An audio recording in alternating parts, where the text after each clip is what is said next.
Samantha Green never thought her choice to donate a kidney would circle back to the darkest moment of her life.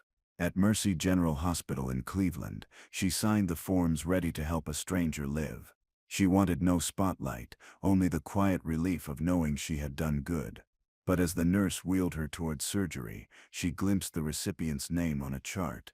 Judge Richard Hallstrom, the same man who years earlier had denied her adoption request in court. Without knowing, she was about to save the life of the man who once shattered hers. Samantha's life had been ordinary yet heavy. She worked as a receptionist at a local auto insurance office, earning just enough to cover bills in her small apartment. Every morning started the same: lukewarm coffee, a crowded bus ride, and a day of polite small talk with customers. Behind her calm exterior lived the ache of wanting to be a mother, something she had dreamed of since her early 20s. That dream had ended in heartbreak when her adoption application was rejected. She carried that silent grief every day, unseen by most who passed her by. Years earlier, Samantha had walked into family court full of hope, believing her steady job and safe home were enough to give a child a future. She remembered the nursery she had prepared, painted walls, a crib, a box of toys she had bought second-hand. But Judge Hallstrom's voice had been cold and final as he denied her petition. She was deemed unfit, the reasons vague, cloaked in legal language. The rejection crushed her. She boxed up the nursery and tucked the toys in storage, a wound that never closed. That moment lingered like a scar she could never erase. The years that followed were quiet, but filled with constant reminders. Friends became parents, sharing baby photos and stories. Family members hinted that she should try again, but she always shook her head, unwilling to reopen old wounds. Samantha learned to live with the absence, but she never stopped wondering what might have been. She poured her energy into work and helping others, trying to prove, perhaps only to herself, that she was capable of love and care. Her life looked ordinary from the outside, but inside every small joy was shadowed by the injustice she couldn't forget. In time, Samantha found comfort in small acts of kindness. She volunteered at a women's shelter on weekends, cooked meals for sick neighbors, and donated clothes to local drives. These efforts gave her a sense of purpose, though they never fully filled the void. The more she gave, the more she felt she was reclaiming pieces of her lost dream. Yet she often caught herself wondering if these actions were her way of proving she was worthy of motherhood. Her drive to help others became almost compulsive, a constant attempt to silence the voice of doubt left by the court. Her decision to donate a kidney came after hearing a co-worker's story about a relative who had died waiting for a transplant. The thought haunted her.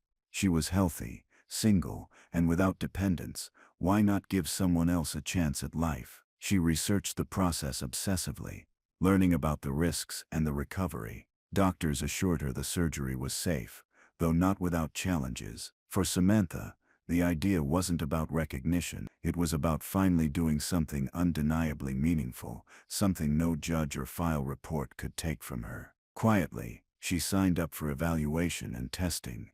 The hospital explained the process clearly. Donors never meet their recipients unless both agree after surgery. Samantha actually liked the anonymity. It meant she could give without any expectations or attachments. To her, it was the purest form of kindness. She never wondered who might receive her kidney. She just trusted it would make a difference. This secrecy gave her peace. She would never have imagined that behind the veil of anonymity, the one person tied most painfully to her past was waiting. Fate, she thought, had long forgotten her. She didn't realize it was quietly circling back. The testing began, and with it, doubts from her family. Her younger sister called her reckless for risking her health for a stranger. Her mother reminded her she wasn't good with recovery after even minor illnesses. But Samantha brushed it off. She explained she wasn't doing it for attention or validation. She was doing it because she could. Yet at night, she lay awake staring at the ceiling, wondering if they were right. Still, every time she thought of someone dying on a waiting list, she pushed away her fear. The need to help outweighed every doubt she carried. At work, whispers followed her. A few colleagues mocked her decision behind her back, saying she just wanted to feel important or make up for her failures. One even suggested she hoped to get news coverage for her hero move. Samantha never confronted them. Instead, she buried herself in her tasks, pretending their comments didn't sting. But inside, the criticism echoed the same insecurities she had carried since the adoption denial, that she wasn't enough. Still, she pushed forward, scheduling each medical exam, each consultation. Every step closer to surgery felt like one more chance to prove herself, even silently. The doctors eventually confirmed she was a good candidate, and the date for surgery was set. Samantha felt a mix of pride and fear. She told herself this act would finally put meaning into her life, even if no one else recognized it. She prepared quietly, arranging her apartment for recovery, buying extra groceries, and setting up time off work. Though she didn't broadcast her choice widely, the weight of it grew heavier with each passing day. The idea of saving someone's life felt unreal, almost larger than she could handle. But she refused to back away now. The morning of the surgery arrived. Samantha packed a small bag with essentials, leaving a note on her kitchen table in case anything went wrong. On the bus ride to Mercy General, she watched the city pass by, streets worn down, old shops closing, and families walking kids to school. She wondered if one day someone would walk because of her gift, someone's parent living longer, someone's child growing up with their mom or dad. The thought steadied her nerves. As she stepped into the hospital lobby, she felt a strange calm. Today, she believed, she was finally doing good. As the nurse wheeled her down the hall toward the operating room, a chart caught Samantha's eye. The name printed across it was Judge Richard Hallstrom. Her chest tightened instantly. That name wasn't just familiar, it was carved into her memory. Years ago, he had looked down from the bench with no sympathy, telling her she wasn't fit to adopt. That denial had defined her future. Now here he was, lying somewhere in this hospital, waiting for the kidney she was about to give. It felt like a cruel joke, as if the universe had twisted her sacrifice into punishment. Memories came flooding back. The way her hands had trembled when he delivered the verdict, the crushing silence afterward, the weeks spent dismantling the nursery she had built. Rage and heartbreak mixed in her chest as she realized she was about to save the very man who had once stolen her dream. For the first time, she thought about backing out. What if she didn't go through with it? But then another thought struck harder. Someone's life was at stake. Could she live with letting another person die because of her bitterness? The choice weighed on her like iron. She remembered how, after the denial, she had stripped the nursery bare. The crib had been dismantled, the baby clothes folded into boxes, the bright wall paint dulled by beige rollers. Each stroke of paint felt like burying a piece of herself. That loss had shaped her every day since. Lying in the hospital bed, those same feelings returned sharp and raw. Saving Judge Hallstrom's life felt unbearable, yet walking away felt impossible. The past wasn't giving her a choice anymore. It was demanding one. The decision now wasn't about her dream of motherhood. It was about what kind of person she would be. The nurse asked if she was ready, and Samantha nodded, though her stomach churned. Inside, she debated every angle. Walking away would mean holding on to her pain, but going forward meant helping the man who had once crushed her. Her doubt clawed at her, screaming she wasn't strong enough to do this. But then she thought of her reason for signing up. She hadn't done it for recognition. She had done it to help someone live. That truth steadied her trembling. Whatever Judge Hallstrom had taken from her years ago, this moment was about more than him. Her flaw, self-doubt, nearly won. She almost begged the staff to stop. Yet in the final moment before anesthesia took hold, she whispered to herself that this was bigger than her bitterness. It was about doing the right thing, no matter the past. That conviction carried her into darkness. When she woke hours later, her body ached, her throat dry, but she was alive. The kidney was gone. Somewhere else in the hospital, Judge Hallstrom was alive too, carrying a piece of her inside him. The reality hit her harder than the pain in her body. The past wasn't gone. It was closer than ever. Recovery was slow, each step down the hallway, leaving her breathless. But she felt relief knowing the surgery was successful. Nurses whispered updates nearby, praising the recipient's quick progress. She realized they were talking about Hallstrom. She clenched her jaw but stayed quiet. For a moment, she let herself feel proud. She had given someone more years, regardless of who he was. She told herself she could move on now. The past didn't have to own her anymore.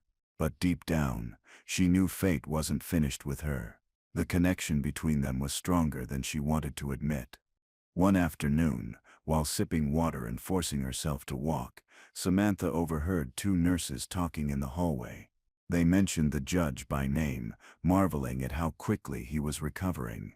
One even said, "He owes his life to that donor." The words stung.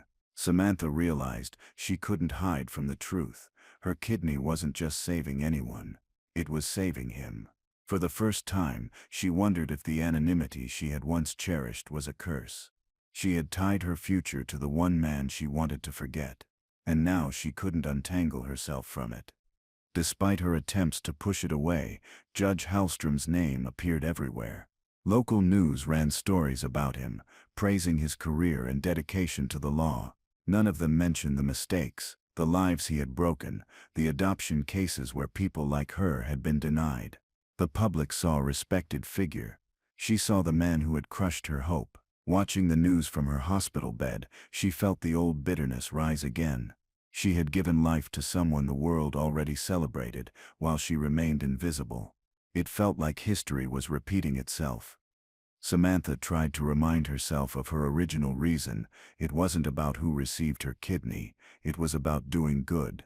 But as days passed, her chest tightened with the knowledge that fate had forced her into this connection. She felt trapped, like the past was hunting her down. She wanted to leave the hospital, to recover quietly at home, but whispers of Hallstrom's recovery lingered in every hallway. She couldn't escape him, not yet. And though she longed to put it behind her, part of her knew the story wasn't finished. There was one more choice to make. Then came the request. A hospital coordinator approached her room, explaining that Judge Hallstrom had asked to meet his anonymous donor. Normally, such meetings only happened if both sides agreed. The coordinator smiled, assuming Samantha would be flattered. Instead, Samantha froze. Every instinct told her to say no, to protect herself from reliving the worst day of her life. Yet curiosity gnawed at her. Why did he want to meet? Did he even remember who she was? The thought of facing him made her stomach twist, but the chance to hear his side tempted her just as strongly. She wrestled with the decision for hours, pacing her hospital room, staring at the blank walls as if they might give her an answer. She could walk away and remain anonymous forever, letting him live without ever knowing who saved him. Or she could confront him, face to face, and risk reopening wounds that had barely healed. Her self-doubt screamed that she wasn't ready, but another part of her whispered that maybe she needed this. Maybe meeting him wasn't about him at all. Maybe it was about finally reclaiming the part of her story that had been stolen. At last she agreed. The coordinator arranged a private meeting room near the recovery wing. As Samantha was wheeled in, her heart pounded. The room was sterile, lit by bright overhead lights, and quiet except for the hum of machines. Judge Hallstrom sat upright in a chair, thinner than she remembered, his face pale from surgery but his presence still imposing. For a moment, neither spoke. He studied her, his brow furrowing, as though he was trying to place her. Then recognition flickered in his eyes.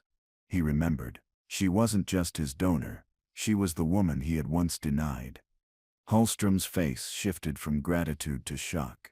He leaned forward, his eyes narrowing, as if the weight of memory hit him all at once. He knew exactly where he had seen her before. The courtroom years ago, when she stood trembling with hope, only for him to take it away. Samantha sat silently, letting him absorb it. For once, he looked unsteady, unsure of his authority. The balance had shifted.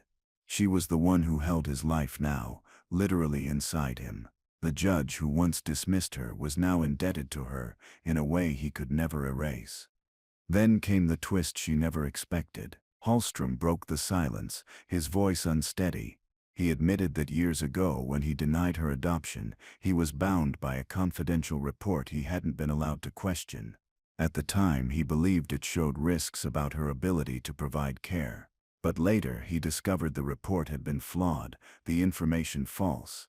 He had wanted to reverse the decision, but by then it was too late. The child had already been placed elsewhere. His voice cracked as he confessed he had carried guilt ever since, though he never reached out. The confession shook Samantha. Anger surged, but so did a strange relief. For years she had believed she wasn't enough, that she had failed some unspoken test. Now she realized it hadn't been her fault. It had been the system, and his hands had delivered its verdict. She wanted to scream at him, to demand why he hadn't fought harder. Yet she also saw something else in his eyes: regret. Deep, unshakable regret. He wasn't the untouchable figure she remembered. He was a man haunted by choices that couldn't be undone, and she had just given him another chance at life. News of their meeting leaked within the hospital, sparking whispers among staff. People marveled at the irony. The judge who had once denied a woman's dream now lived because of her sacrifice. Some saw it as poetic justice, others as fate. For Samantha, it was both. Hallstrom asked if she would consider pursuing adoption again, even offering to help clear her record. He said it was the least he could do, though he knew it could never erase the past. The public might never know the full story, but inside that hospital, a reckoning had already begun. Samantha faced a choice: accept his offer and reopen old wounds, or walk away with closure. For once her self-doubt didn't lead. She realized forgiveness didn't mean forgetting, it meant choosing not to let the past control her anymore. She told herself she had already proven her worth, not to a court, not to a judge, but to herself. Saving his life didn't erase the pain, but it gave her power over it. She wasn't the broken woman from years ago. She was the one who had given life, even when it hurt the most. And that truth was enough. As Samantha left the hospital days later, she stepped into the autumn air with a quiet strength she hadn't felt in years. The scar on her body ached, but the weight in her chest had lifted. The past hadn't been rewritten, but it no longer held her prisoner. Judge Hallstrom would live with her kidney, and she would live with the knowledge that she had chosen grace over bitterness. It was a bittersweet ending, but one she could finally accept. For the first time in years, Samantha walked forward, not defined by what she had lost, but by what she had given.